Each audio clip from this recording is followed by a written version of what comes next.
Fala pessoal, tudo bem? Ismael Casagrande por aqui, sejam bem-vindos a mais um vídeo aqui do Coopera TI, aqui no nosso canal. A ideia desse vídeo hoje é fazer um videozinho um pouco mais básico para quem está começando ali no Azure. Então a gente vai criar um storage account, ver como é que ele funciona, ver algumas funcionalidades dele, enfim, a gente vai fazer um trabalho mais básico hoje. E a ideia é justamente essa, fazer alguns vídeos mais curtos, com conteúdo mais básico para quem está começando, para quem quer ter alguma uma informação adicional aí dentro do Azure. Nossa ideia de hoje é fazer esse lab bem rapidinho, é um vídeo bem rápido, que a gente vai mostrar aqui alguns segredinhos aqui, alguns macetes. Vamos lá.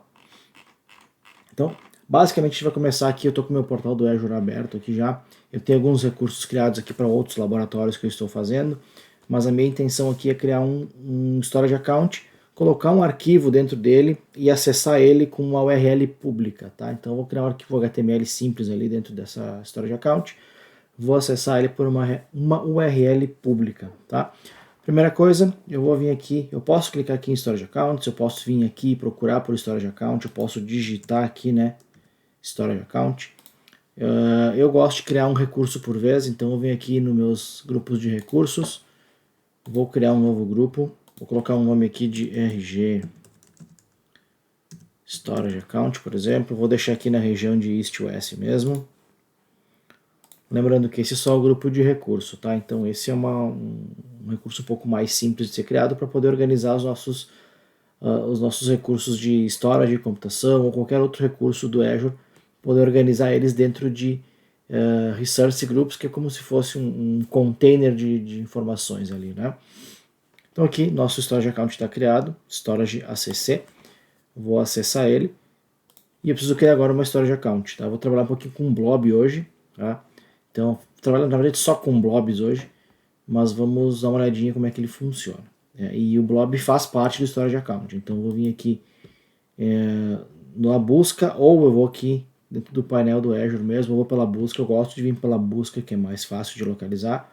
No meu caso já está aqui storage account, se você, no caso de vocês não tiverem, só descrever lá storage account ou conta de armazenamento, se tiver em português, vai aparecer as opções, tá?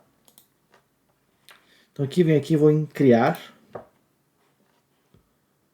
escolho meu grupo de recursos que eu acabei de criar, então RG Storage ACC, vou colocar um nome aqui para ele, lembrando, tá? Storage Account tem que ter um nome único, então ele vai validar esse nome, vou colocar aqui Coopera TI Storage ACC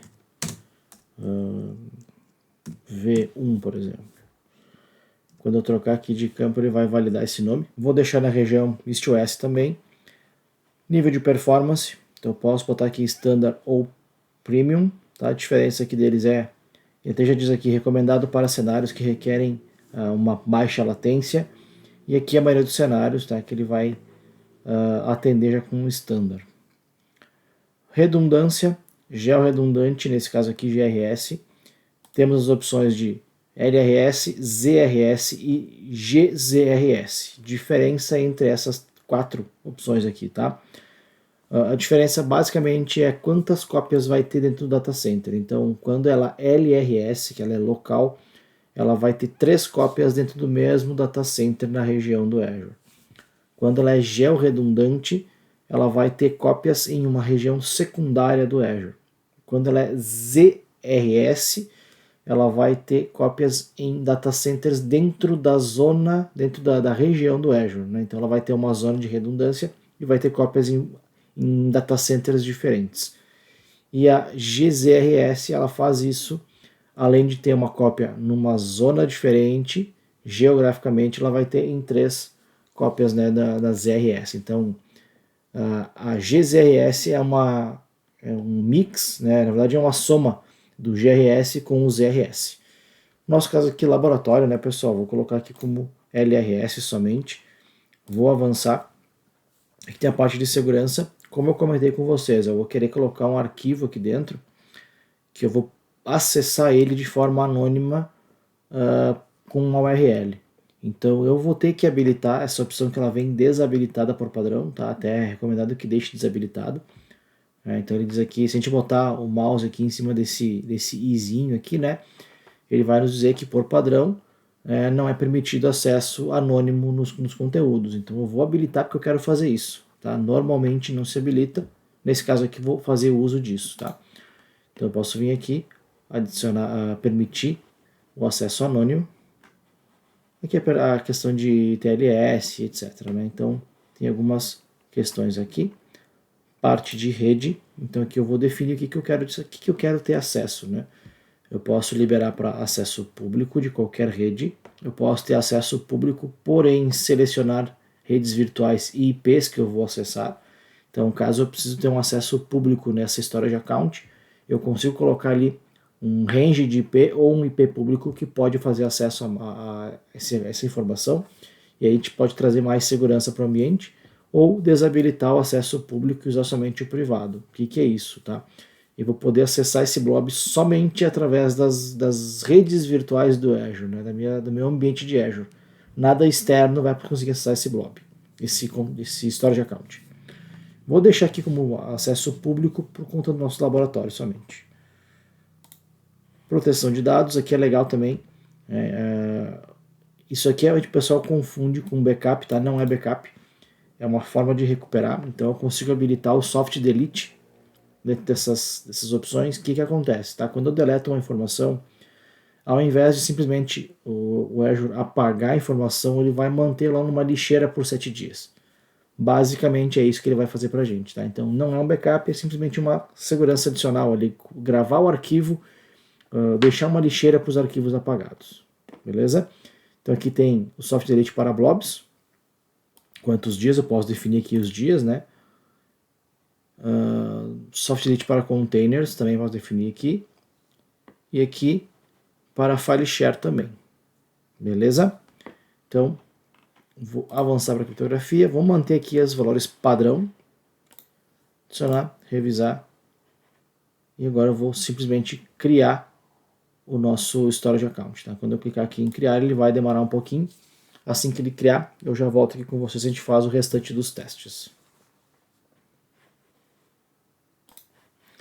Prontinho, pessoal, já criou nosso storage account aqui, então eu vou até o meu recurso, né? Então, esse aqui é o meu recurso. Se eu vier aqui na home, grupo de recurso, procurar meu grupo de recursos storage account, ele vai estar aqui dentro já, né, com o nome que a gente criou. Então, a gente vai trabalhar um pouquinho com blobs, né? Então, essa aqui é a cara dele, né, do storage account. Aqui, como de costume, temos várias opções aqui. A gente vai ter que passar por elas nos próximos vídeos, enfim. Mas o que a gente porém o que a gente quer trabalhar agora é justamente a parte de containers, né? Então eu vou vir aqui em containers, que é o blob, né, container de blob de arquivos. Vou colocar, vou clicar aqui, vou criar um blob novo, chamado aqui blob cooperate, por exemplo. E vou deixar ele aqui no tipo de nível de acesso como anonymous leitura, tá? Então eu consigo ter um acesso anônimo para a leitura do container, tá? Então esse aqui é o mais é indicado para fazer esse tipo de teste que a gente quer fazer. Se a gente colocar o privado, não existe acesso anônimo e é parte do container também, né? Então a gente vai deixar ele como um blob anônimo para acesso externo e vou criar o blob. Aqui é bem rapidinho. Bom, pessoal, enquanto isso, só para a gente ter uma base, tá? Eu criei esse documento aqui, um HTML simples, tá? Criei como um templatezinho e só escrevi que esse é um exemplo de documento, botei ali, né, o H1 e fechando o H1, né? Que ele, se a gente abrir isso no navegador, ele vai abrir como uma página de web, tá? É um texto bem simples, só pra gente fazer um teste mesmo, tá? O que eu vou fazer com esse cara aqui? Eu vou fazer o upload dele para esse container. Então eu vou vir aqui no meu container, vou fazer um upload dele. Eu posso vir aqui e arrastar ele para dentro e dar um upload. Então ele vai subir para o meu container, tá? Então eu posso subir ele para o container. E eu posso vir aqui, por exemplo, e editar inclusive esse arquivo. Eu posso vir aqui, eu tenho as propriedades do arquivo, a hora, o tamanho do arquivo, o que ele é. E eu posso vir aqui em editar, por exemplo. Aí eu vejo meu arquivo de texto aqui dentro. Então eu posso vir aqui e colocar, talvez aqui, vamos ver, H2 coopera TI H2. Vou dar um salvar. Se for um texto HTML, já tem aqui o preview para alguns formatos de texto. Nesse que identificou por causa da extensão, eu posso dar um preview, ele vai abrir um arquivo desse formato aqui, se tiver público, né? Então, o que eu posso fazer? Essa URL aqui, ela vai me dar acesso público a esse arquivo. Vejam só. Se eu vier aqui, eu tenho acesso ao meu documento lá dentro do blob. Então, por que o nome do blob tem que ser, do storage account tem que ser público, tem que ser único, tá, pessoal? Justamente por conta disso, ó, ele cria uma URL única para esse storage account. Então, é importante que não exista nenhum outro storage account com o nome Coopera TI Storage ACC V1, né? É importante por conta desse detalhe aqui do acesso externo, tá? Então, esse é um dos detalhes. E tudo que eu alterar desse meu arquivo aqui, se eu botar mais alguma coisa aqui, exemplo, tá?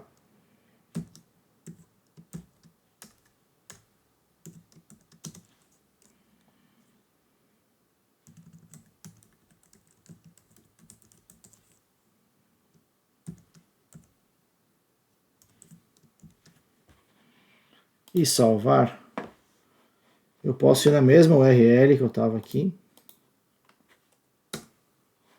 e ele já vai editar o meu arquivo. Então, se eu precisar disponibilizar esse tipo de arquivo ou um conteúdo dentro de um blob para algum cenário que a gente usa, eu vou usar esse acesso público, tá? Cenários que eu utilizo normalmente um acesso público para os meus blobs, tá? Quando eu faço um script, por exemplo, né? Eu preciso executar um script que copie arquivos ou que baixe algum executável ou que dependa de algum arquivo para ter essa execução, né? Então, através de um blob com acesso público, eu consigo, com código, com PowerShell, com qualquer outro tipo de comunicação, conectar nesse blob e baixar o que eu preciso. Detalhe, tem que ser público? Não precisa ser público, tá?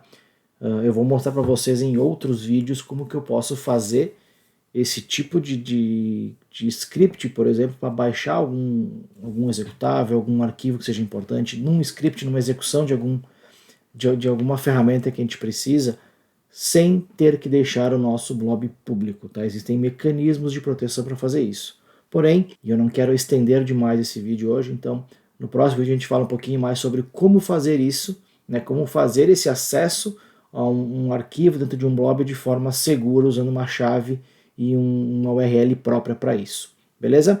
Aguardo vocês no próximo vídeo. Um forte abraço e tchau, tchau. Valeu!